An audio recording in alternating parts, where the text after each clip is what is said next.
Responsabilité, le podcast de Charlotte Michon. Droits humains pour comprendre les nouvelles obligations des entreprises.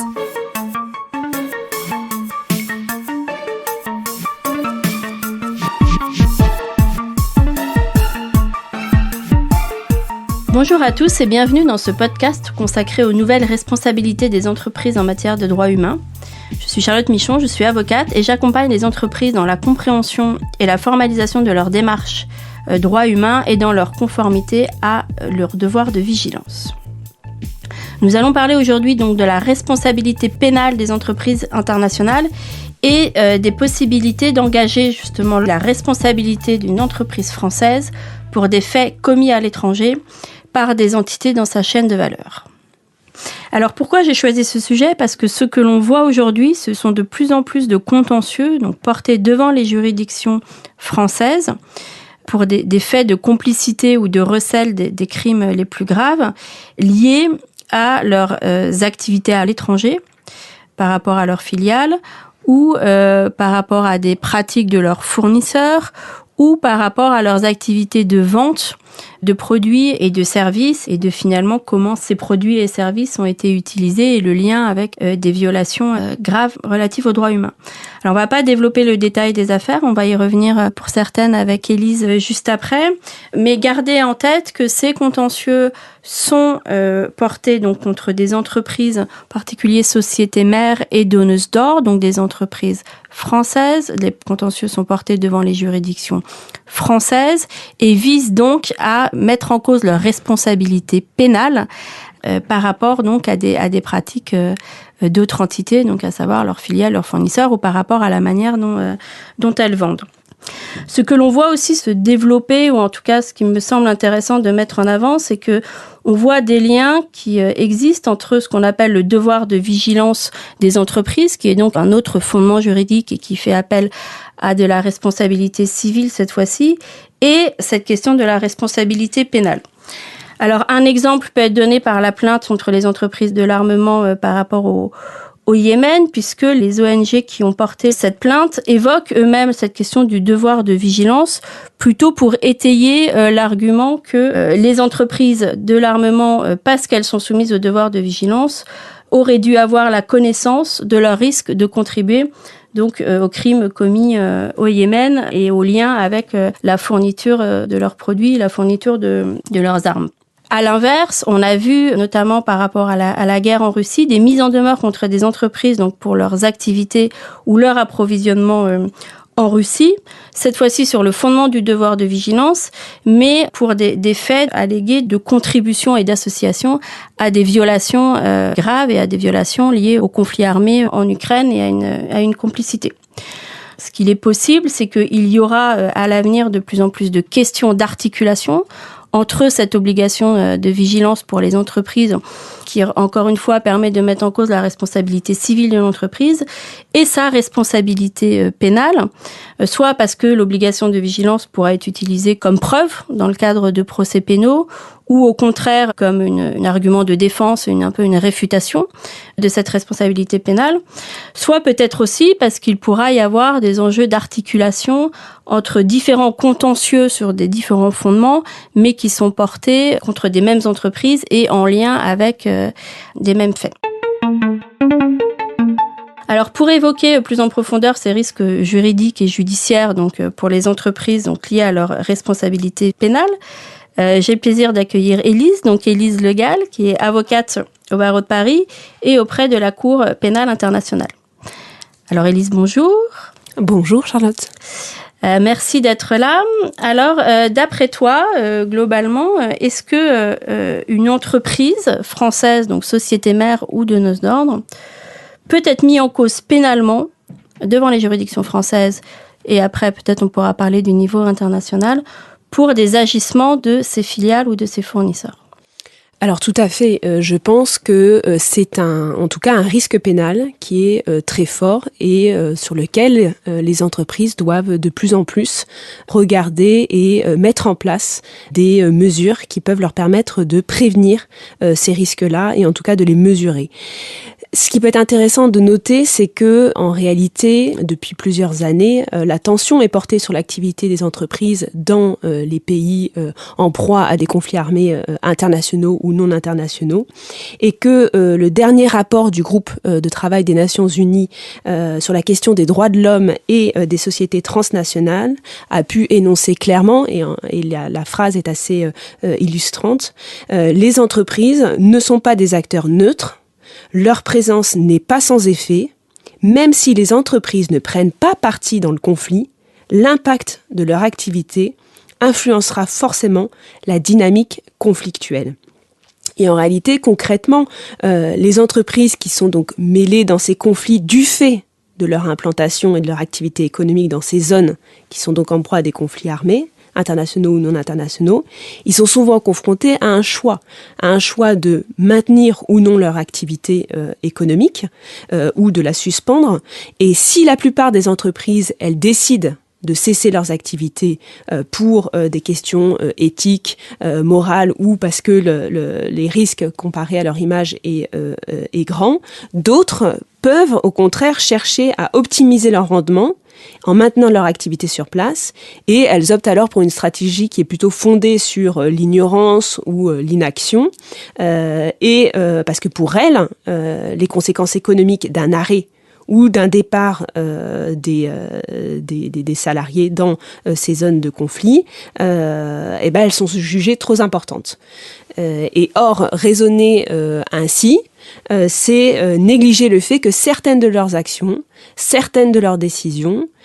peuvent revêtir des qualifications pénales, dont notamment donc la complicité de crimes contre l'humanité, crimes de guerre ou de financement de terrorisme ou d'association de malfaiteurs ou encore sur d'autres volets, le recel ou d'autres infractions. Donc c'est un risque qui existe, qui est en soi pas nouveau, et j'en terminerai sur ce point-là, qui n'est pas nouveau parce que dans l'histoire, depuis l'avènement de la justice pénale internationale de Nuremberg, il y a déjà eu des personnes physiques, des dirigeants qui ont été mis en cause pour ces infractions-là. Mais ce qui est effectivement plus nouveau, c'est que maintenant on recherche aussi la responsabilité de la personne morale de l'entreprise et donc aussi de la société mère pour les agissements de ses filiales. Et donc, en pratique, quels pourraient être des exemples de manquements d'une société mère française ou une entreprise de nos ordres pour qu'elle voit sa responsabilité pénale engagée pour des faits commis par ses filiales ou par ses fournisseurs? Eh bien, en regardant un petit peu les exemples de cas en France, il est intéressant, par exemple, de noter la mise en cause d'une entreprise, d'un établissement bancaire pour complicité de génocide, de crimes contre l'humanité et de crimes de guerre au Rwanda, parce que donc cette banque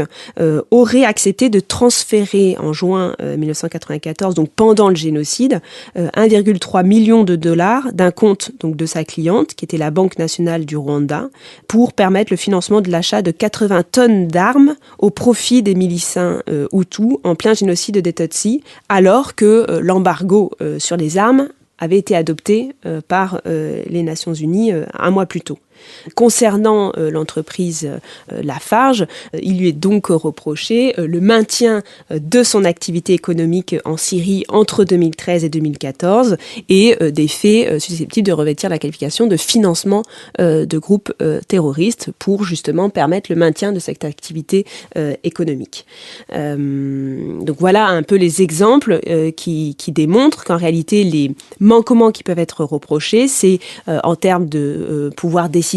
justement de maintenir ou non une activité économique, de laisser faire ou de mettre en place des processus pour ce maintien de l'activité économique, ou encore concernant par exemple la situation au Myanmar concernant la Birmanie, le rapport qui a été publié par la mission internationale indépendante d'établissement des faits relevait que depuis 2017, les Rohingyas continuent de faire l'objet de politiques et pratiques discriminatoires et que ces actes constituent également des actes de persécution et d'autres crimes contre l'humanité. Or, selon Le Monde, ce même rapport indique donc qu'une entreprise hôtelière aurait aidé l'armée à construire des infrastructures empêchant le retour des Rohingyas sur leurs terres de l'État de Rakhine après les persécutions de 2017 qui les avaient poussés à l'exode. Donc voilà, il y a quand même des exemples concrets de décisions et en tout cas d'agissements, d'actes positifs de la part donc de la société mère ou en tout cas d'entreprises et de leurs dirigeants pouvant relever ce type de qualification pénale. Et donc, ce sont bien des actes positifs. Et là, je pense en particulier aux entreprises qui voudraient se protéger, chercher à identifier ces risques-là. Déjà, qu'est-ce qu'elles peuvent regarder et mettre en place comme process pour prévenir d'éventuelles complicités ou associations à des crimes les plus graves. Et même en cas de connaissance, finalement, d'un risque, quels pourraient être les meilleurs moyens de réagir à ce risque ? Et notamment le lien peut-être avec le devoir de vigilance que j'évoquais tout à l'heure. En quoi finalement cet exercice d'un devoir de vigilance effectif peut leur permettre de se protéger contre ce risque pénal ? Alors effectivement, le lien avec le devoir de vigilance est intéressant parce que il y a derrière le plan de vigilance la cartographie des risques. Et en termes de prévention, je pense qu'effectivement c'est un instrument qui a son poids de pouvoir cartographier donc le risque pays. Donc d'identifier la situation politique et économique et judiciaire d'un pays et donc de connaître si ce pays est en train d'être dans une situation de conflit armé international ou non international, ou s'il y a des oppositions avec des groupes rebelles et où donc l'existence de violations de droits humains est une réalité. Parce que cette cartographie des risques sur le pays, couplée à une cartographie également du secteur d'activité dans lequel l'entreprise exerce son activité, va également permettre de mieux saisir en réalité les risques dans leur processus décisionnel, dans les décisions, dans leur chaîne d'approvisionnement sur cette thématique et surtout d'anticiper leur relation d'affaires et la traçabilité finalement de leur connaissance de la situation dans laquelle l'activité économique perdure et a lieu. Donc sur cette mise en place en réalité d'actions qui sont adaptées pour atténuer ce risque ou le prévenir, il y a donc cette cartographie des risques, mais il y a aussi la formation des dirigeants, des équipes, la formation des salariés sur place, mais également la formation des entités, des filiales et des sous-traitants dans lesquels il y a une relation commerciale qui est établie, mais également de mettre en place aussi des mécanismes d'alerte et de recueil des signalements par rapport à l'activité des salariés, des difficultés qu'ils peuvent rencontrer dans l'exercice de leur activité pour, par exemple, dans leur déplacement, se diriger vers le lieu de l'entreprise, puisqu'on sait que sur certains dossiers, il y a pu avoir des risques d'enlèvement ou de séquestration ou de prise d'otage par des entités armée. Et donc ça, ce mécanisme de plainte et d'alerte permettrait aussi d'identifier le risque réel et de mettre en place des processus de suivi, de vigilance, de radar, et peut-être tout ceci en lien avec cette nécessité, du coup, pour les entreprises aussi, de se faire entourer de spécialistes sur ces questions-là, parce qu'en réalité, c'est une connaissance qui est colossale, qui ne peut pas être imputée à n'importe quel salarié ou n'importe quel dirigeant, et où la connaissance et la maîtrise finalement des concepts, par exemple de crimes contre l'humanité, crimes de guerre, génocide, va aussi permettre de mieux mettre en place des mesures de prévention et de mesure du risque qui est encouru. Mais que ce soit d'ailleurs auprès des juridictions nationales, puisque le risque pénal existe non seulement auprès du siège social de la société mère, mais aussi auprès du pays dans lequel les filiales agissent, mais également aussi se pose la question des éventuelles responsabilités à venir ou non au niveau de la Cour pénale internationale, puisque elle a cette capacité, la Cour pénale internationale, de juger par contre que des personnes physiques et pas les personnes morales, mais où les dirigeants peuvent se prendre le risque de voir leurs responsabilités engagées, et cela a déjà été le cas par le passé. Merci beaucoup. Donc des risques qui augmentent, d'autant plus compte tenu des évolutions aussi des contextes géopolitiques aujourd'hui, et donc la nécessité pour les entreprises de faire leur devoir de vigilance effectif avec l'intégration des risques spécifiques liés aux conflits armés ou en tout cas aux situations de violation les plus graves des droits de l'homme, le fait de devoir s'entourer d'acteurs spécialisés, déjà d'avoir de connaissances de ce que c'est et de la compréhension de comment une entreprise peut participer sur l'ensemble de la chaîne de valeur à ces violations, et l'importance de faire des veilles aussi régulières et de s'entourer d'ONG. Je pense par exemple à la Croix-Rouge qui intervient, ou à d'autres organismes internationaux dans les pays pour pouvoir être à même d'identifier spécifiquement les risques et de les gérer. Merci beaucoup Élise. Merci Charlotte.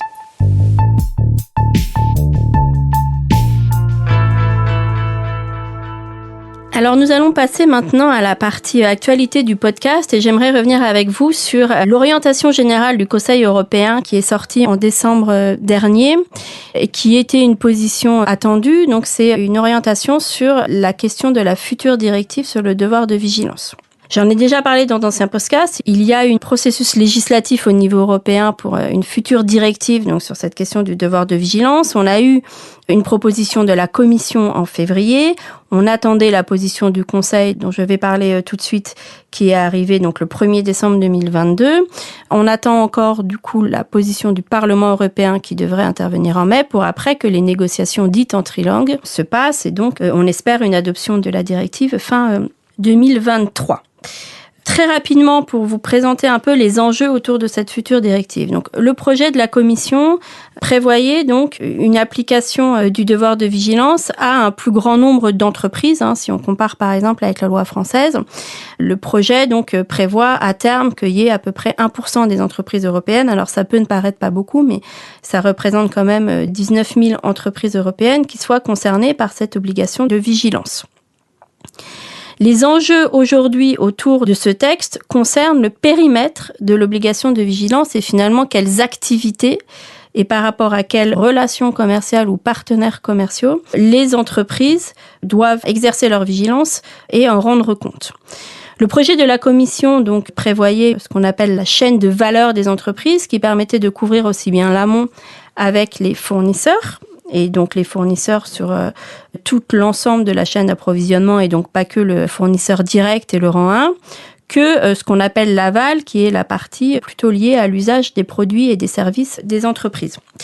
La position du Conseil donc revient sur cette question de la chaîne de valeur, puisqu'elle remplace finalement le terme chaîne de valeur par le terme chaîne d'activité, et ceci dans un souci de précision et de sécurité juridique, et prévoit d'autres dispositions sur cette question de l'amont et de l'aval. Alors sur le côté amont, la chaîne d'activité est définie comme finalement les activités des partenaires commerciaux, donc en amont d'une entreprise, en lien avec la production de biens ou la prestation de services par l'entreprise. Et là, c'est assez large puisque ça comprend aussi bien la conception, l'extraction, la fabrication, le transport, etc. des produits ou des parties de produits, et donc chaque composant, ou le développement des produits et des services. Donc là, ce qui est confirmé clairement par le Conseil européen, c'est le fait que en amont de l'entreprise, c'est l'ensemble de la chaîne d'activité, des chaînes d'approvisionnement qui sont pris en compte. Et on voit bien l'idée que c'est finalement essayer de capter toutes les relations commerciales qui participent en fait à l'activité même, aux produits, aux services de l'entreprise et à son activité directe. Et donc ça, c'est un décalage avec la loi française, on en a déjà parlé. On attend de voir effectivement l'interprétation de la loi française. Il y a des questions sur le fait de savoir si c'est le rang 1 ou si ça va plus loin. On attend les contentieux, mais au moins avec la future directive européenne, on est sûr que ça comprend tout l'amont des activités des entreprises.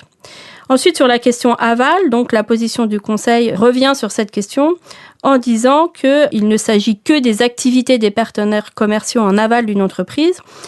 qui sont en lien avec la distribution, le transport, le stockage et l'élimination du produit lorsque ces partenaires commerciaux donc exercent ces activités pour l'entreprise ou au nom de l'entreprise. Donc en pratique, ce seront par exemple les distributeurs qui vendront des produits des entreprises au nom de l'entreprise. Et là, on retrouve le lien et derrière la notion un peu de contrôle ou d'influence que l'entreprise elle-même peut avoir dans le choix de ses distributeurs et de ses partenaires commerciaux qui agissent en son nom. Et donc, c'est plus restreint que ce qui était proposé par la Commission européenne. Il est aussi précisé, puisque c'était un enjeu, que les produits soumis au contrôle des exportations, donc au titre d'un autre règlement européen et notamment les questions des armes, sont exclus du périmètre de l'obligation de vigilance au titre de la future directive. Ce qu'on voit, donc, si ce passage finalement du concept de chaîne de valeur à chaîne d'activité avec une précision des activités et qui effectivement permet une meilleure précision en termes juridiques. On voit aussi la disparition du concept de relation commerciale établie, qui est utilisé par la loi française et qui avait été repris par la proposition de directive de la Commission pour parler des partenaires commerciaux en général, mais c'est faire le lien avec le fait qu'on restreint, puisque c'est une chaîne d'activité, et aussi que ce qui est beaucoup mieux précisé dans la position du Conseil, c'est l'approche dite par les risques, et c'est-à-dire que vraiment, ce ne sont pas tous les partenaires commerciaux d'une entreprise, mais bien les partenaires commerciaux les plus à risque en matière de droits de l'homme et d'environnement, et donc ça restreint le périmètre, si vous voulez, lié aux partenaires commerciaux. Rapidement, la surprise un peu de la position du Conseil européen, c'est le fait qu'il y a une clause d'option par rapport aux activités financières et par rapport aux entreprises du secteur financier. Donc, à défaut de trouver un consensus, le Conseil européen, dans sa dernière version de l'orientation générale, a laissé le choix aux États de décider si les entreprises du secteur financier étaient couvertes par l'obligation de vigilance. Alors, c'est un peu une surprise. Ça a été ce sur quoi les États ont le plus discuté. On va voir si le Parlement européen revient dessus, et il y a de fortes chances qu'ils reviennent dessus. Donc, on verra les négociations en trilangue. C'est un décalage avec la loi française qui, aujourd'hui, n'a pas de conditions liées aux activités au secteur, mais seulement des conditions liées aux salariés, au nombre de salariés. Et donc, les grandes banques françaises, par exemple, sont soumises à la loi française sur le devoir de vigilance et dans leur plan de vigilance précisent leurs analyses de risque par rapport à leurs activités financières aussi. L'autre point de divergence, c'est la suppression par le Conseil de toutes les dispositions relatives aux devoirs et aux obligations des administrateurs liés au devoir de vigilance, puisque la Commission prévoyait un devoir dit de sollicitude des administrateurs et établissait leur obligation de mettre en place et de superviser les mesures de vigilance et finalement d'endosser la responsabilité de la supervision du bon déploiement de la démarche de vigilance. Donc tout ceci, ça a été supprimé par le Conseil, de même que la disposition qui liait la rémunération variable de ces administrateurs à leur contribution RSE, en fait, qui fait écho à la loi Pacte en France. Donc ça, c'est supprimé. Ce qui est gardé en revanche, c'est le principe de responsabilité civile, qui est maintenu, donc comme la loi française, mais il y a l'intégration explicite de la mention d'une faute intentionnelle ou de négligence qui caractérise finalement le manquement à l'obligation de vigilance pour engager la responsabilité civile en cas de dommage. Voilà, donc c'est une précision qui restreint finalement la possibilité de mettre en cause cette responsabilité civile pour les victimes. Donc évidemment, c'est toujours en discussion. C'est quand même, je pense, un des grands enjeux de cette année 2023, c'est de voir comment le futur un peu du devoir de vigilance européen et les décalages pour les entreprises françaises avec la loi française et comment s'y préparer. Ce qu'il y a de sûr, c'est que, en tout cas, les entreprises peuvent déjà anticiper que l'amont et que toutes les chaînes d'approvisionnement et que tous leurs risques liés à leur approvisionnement et à leurs fournisseurs les plus à risque seront inclus dans cette nouvelle obligation de vigilance.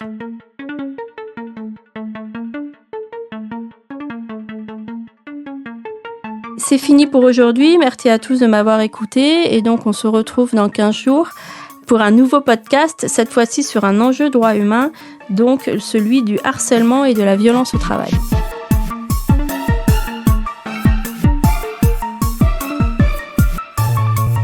Ce podcast est proposé et présenté par Charlotte Michon. Vous pouvez la contacter sur LinkedIn pour plus d'informations.